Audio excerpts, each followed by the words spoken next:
So I can be any more specific and say that I can exactly visualize what it's going to look like in 10 or 15 years from now. Dr. Paul, I was just curious about the campaign itself. You mentioned that there's a kind of remnant out there, people actually interested in the Constitution and liberty and so on and so forth. And indeed, it surprised you. It might even be a kind of mass movement that can get a lot of votes in Republican primary. There are a lot of people who would not call themselves libertarian, conservative, or anything like that, and specifically because conservatism has been defined in a kind of Fox News vulgar manner, stuff like that. But how exactly in the general election can some of this this energy express itself, in the sense that in your own words, like, your campaign is kind of winding down, and I think there's been a lot of confusion about what exactly that means. But there's a question of how can we, there is this kind of group out there, and it might, bring in different people and so on and so forth. How can they express themselves in the general election to make the media really actually kind of, wake up to us, at least?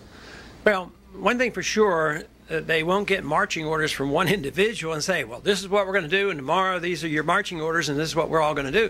It just doesn't work that way. Our campaign didn't work that way. So some of it was because we weren't organized as well as we could have been or should have been. But also, it's just the nature of the people who believe in these issues. They're energetic, and they just went and did what they thought was important, and that's what this group will do. And it's, we had 1 million votes, but I think we have 2 or 3 votes for every one of those that didn't vote in the Republican primary. I think one of the toughest places to present our case was in the shrinking Republican primary. So it's a real challenge to, even though I think it's traditionally good Republican politics positions that I take, but nevertheless, it's a real challenge. But there's a lot of people out there, and they're doing a lot. One outcome of the campaign is still going on.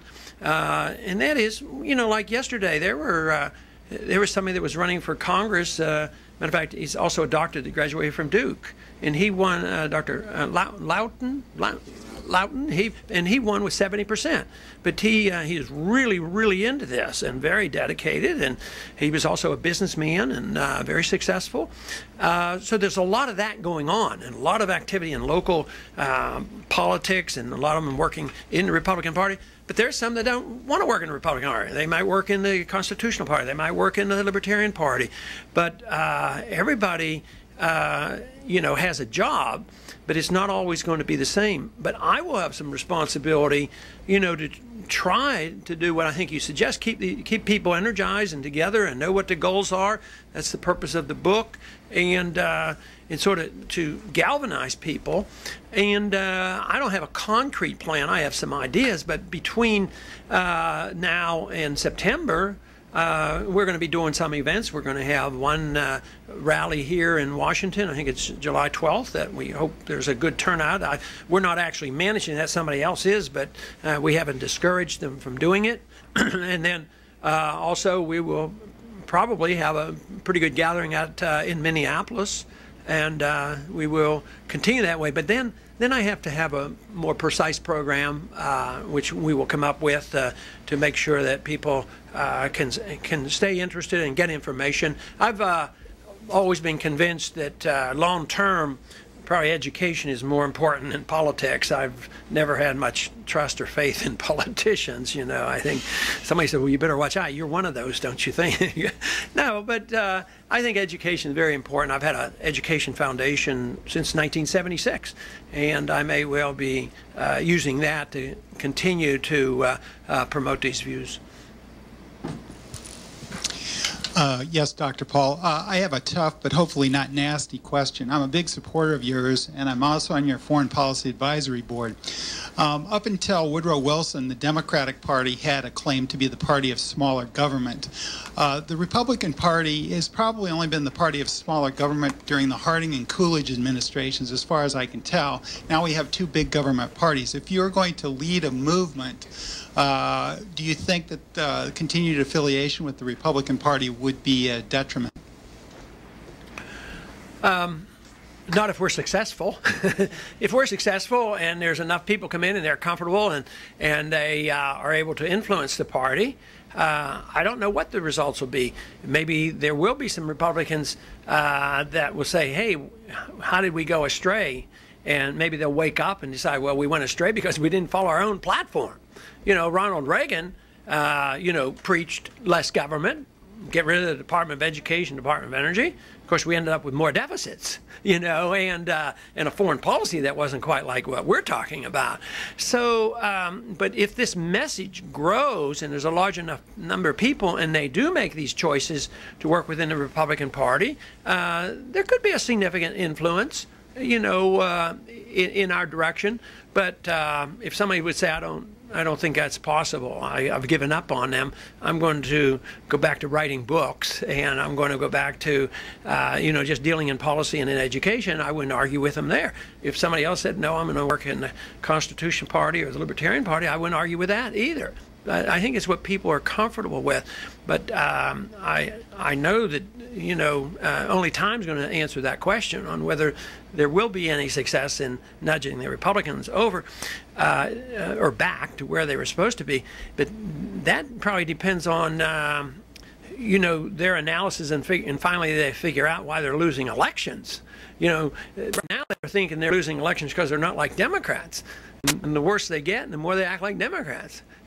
Finally when they win everything in the year 2000. And by the way, in the year 2000, what foreign policy did we run on?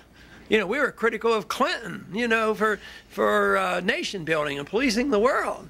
They have such short memories. I always claim that, Americans have very short memories, and the Muslims and the Arabs never forget anything.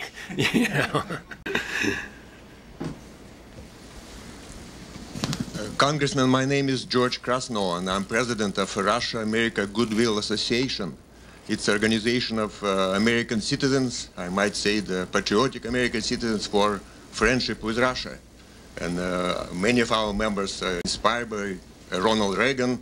Of course, all of them are very anti-communist, but we are appalled by U.S. foreign policy toward Russia since '91, whether under the Republicans or the Democrats. And currently, among the presidential candidates, I see none who would be even remotely realistic toward Russia. And that should be the priority of U.S. foreign policy. So my question to you is there any chance that you could possibly run as independent to deny the victory for McCain or whoever among the Democrats might prevail? Because none of them has remotely realistic policy toward Russia. I would appreciate your answer. Well, I guess theoretically, I could run as an independent or in a third party. Practically, it's not going to happen because I have no plans on doing it. It would be very difficult, and I'm going to continue what I'm doing now and work toward, the convention in September and try to have a presence and an influence there, even though that may end up being very meager. But no, I think the way we've treated Russia's, I don't know why they're putting up with this so much. But for us to go over there and say that we're going to keep putting anti-ballistic missiles over there and doing all these things and just in their face all the time. And I keep telling people, when they criticize me on the foreign policy, I said, why don't you think of it as if somebody did that to us? What if the Russians were a little bit stronger than they are today, and they did something like that on the Mexican border and said, we're going to influence the Mexican government? What would we do? What if the Chinese got powerful enough, and since they're our banker and they may get more powerful for all we know, what if they decided, well, we're going to come over there and protect the Gulf of Mexico because we like that oil over there, and we're going to put a couple bases, in Texas and in a few other places. I mean, we would be so outraged. But the American people can't quite see that's what we're doing to them. When we go over there and they don't understand, how the Russians would respond and how the Muslims respond when we have troops on the Arabian Peninsula. I mean, this whole idea of us being there, and it's not like it's new. I mean,